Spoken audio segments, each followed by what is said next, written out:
Halo ayah bunda dan sobat PAUD di seluruh Indonesia. Hari ini kita bakal bedah tuntas, kupas habis semua yang perlu Anda tahu soal Lomba Bahan Ajar Digital Interaktif PAUD 2026. Yuk siap-siap karena ini beneran kesempatan emas buat kita semua untuk berkarya dan bikin dampak nyata. Oke, kita mulai dari dasarnya dulu ya, dari kenapanya. Ada kutipan yang, ngena banget dari Ibu Direktur PAUD kita, Dr. Nia Nur Hasanah. Beliau bilang, anak-anak zaman sekarang itu digital native. Mereka lahir, tumbuh, dan berkembang, ya di era digital ini. Nah, kutipan ini benar-benar jadi alasan utama kenapa lomba ini ada, dan kenapa peran kita sebagai pendidik buat adaptasi itu, penting banget. Jadi, kenapa sih lomba ini jadi penting banget? Ya itu tadi, kutipan dari Bu Direktur langsung menjawab, kita ini kan hidup di zaman serba digital. Dan anak-anak kita, ya mereka ini penduduk aslinya, mereka udah fasih banget sama dunia digital sejak lahir. Jadi jangan anggap ini cuma sekedar lomba ya, ini lebih besar dari itu. Anggap aja ini sebuah gerakan, sebuah ajakan buat para pendidik hebat di seluruh Indonesia untuk ninggalin warisan digital yang berkualitas. Coba bayangin deh, karya Bapak Ibu nanti bisa diakses dan jadi bahan belajar buat jutaan anak Indonesia.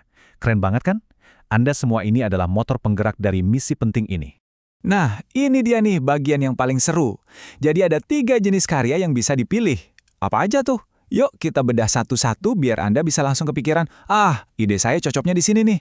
Yang pertama ada buku digital interaktif. Ini bukan sekedar PDF atau e-book biasa loh.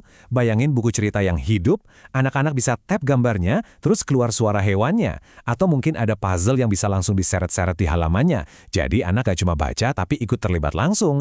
Ini yang namanya belajar aktif. Yang kedua, video interaktif. Udah bukan zamannya lagi anak cuma nonton video dari awal sampai akhir. Di sini, anak-anak yang pegang kendali ceritanya. Misalnya nih, di tengah-tengah video ada pilihan, mau si kancil lewat jembatan atau berenang. Anak yang milih dan ceritanya lanjut sesuai pilihan mereka. Jadi mereka ikut berpartisipasi, bukan cuma jadi penonton. Dan yang ketiga, ini dia yang biasanya jadi favorit anak-anak. Game edukasi. Tapi ini bukan game biasa ya.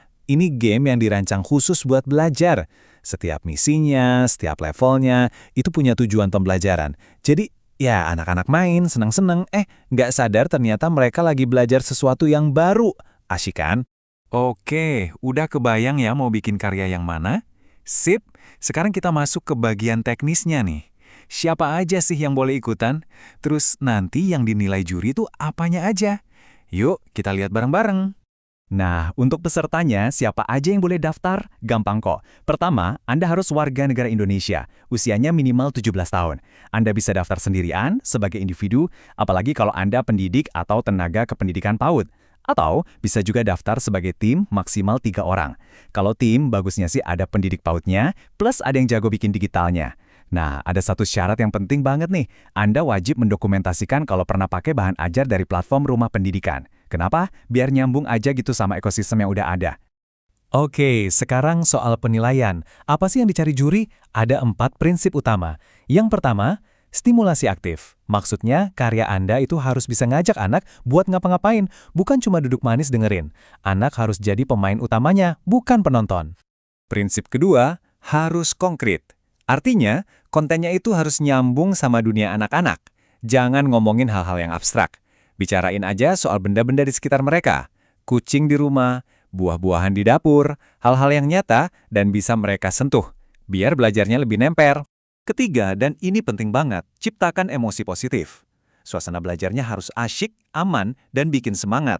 Kalau anak salah jawab, ya nggak apa-apa, justru harus didorong buat coba lagi. Nggak boleh ada kata hukuman ya, yang ada cuma semangat buat belajar terus. Dan yang terakhir, prinsip keempat adalah bertahap. Bayangin aja kayak naik tangga. Materinya harus disusun dari yang paling gampang, baru pelan-pelan ke yang lebih susah. Ini penting banget biar anak gak frustrasi di awal dan malah jadi makin percaya diri setiap kali mereka berhasil naik satu level. Sip, sekarang kita masuk ke bagian yang paling krusial nih. Gimana cara daftarnya? Tenang aja, nggak ribet kok. Saya akan pandu langkah-langkahnya satu persatu. Disimak baik-baik ya.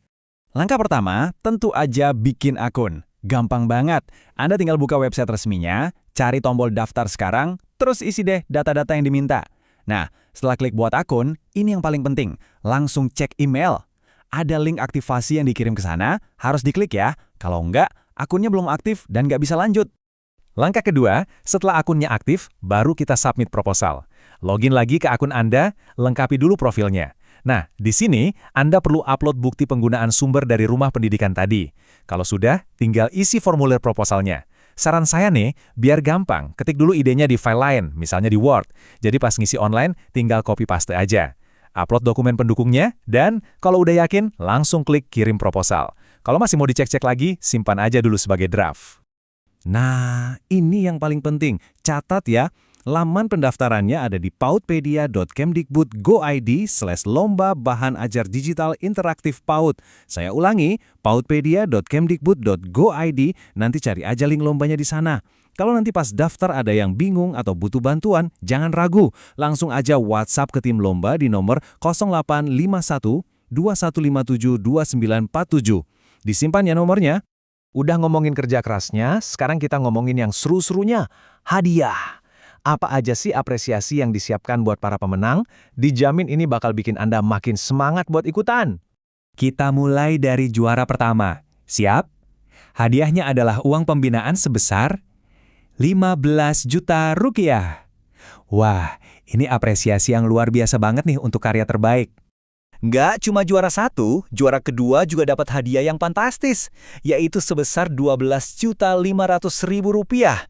Keren banget kan? Semangat ya, hadiahnya sepadan sama usahanya. Tapi tunggu dulu, hadiahnya itu bukan cuma soal uang loh. Ini yang lebih keren lagi. Karya Anda yang menang bakal dipublikasikan di platform nasional Rumah Pendidikan. Bayangin karya Anda bakal jadi warisan digital buat anak-anak Indonesia. Terus tentu dapat sertifikat juara. Ada lagi. Ada juga hadiah untuk kategori pemenang favorit dan inspiratif. Jadi kesempatannya banyak banget buat dapat penghargaan, bukan cuma buat juara utama aja. Oke, kita hampir sampai di akhir. Sekarang bagian yang paling nggak boleh kelewat, tanggal-tanggal penting. Ayo, siapkan kalender, dicatat ya, jangan sampai lupa. Ini dia lini masanya. Tolong perhatikan baik-baik ya. Batas akhir untuk pengiriman proposal ide adalah 17 April 2026. Saya ulangi, 17 April 2026. Langsung dilingkari di kalender. Setelah itu, prosesnya akan lanjut terus. Ada workshop di bulan Mei, produksi materi di bulan Juli, sampai akhirnya pengumuman pemenang di 5 Oktober 2026. Tapi yang paling penting sekarang, jangan sampai kelewat deadline proposalnya. Nah, sekarang semua informasinya sudah di tangan Anda. Jadi, pertanyaan terakhir dari saya simpel aja. Karya inovatif seperti apa yang akan Anda ciptakan untuk generasi penerus bangsa kita? Kami semua nggak sabar menunggu ide-ide brilian dari Bapak, Ibu, dan Sobat PAUD di seluruh Indonesia. Semangat berkarya!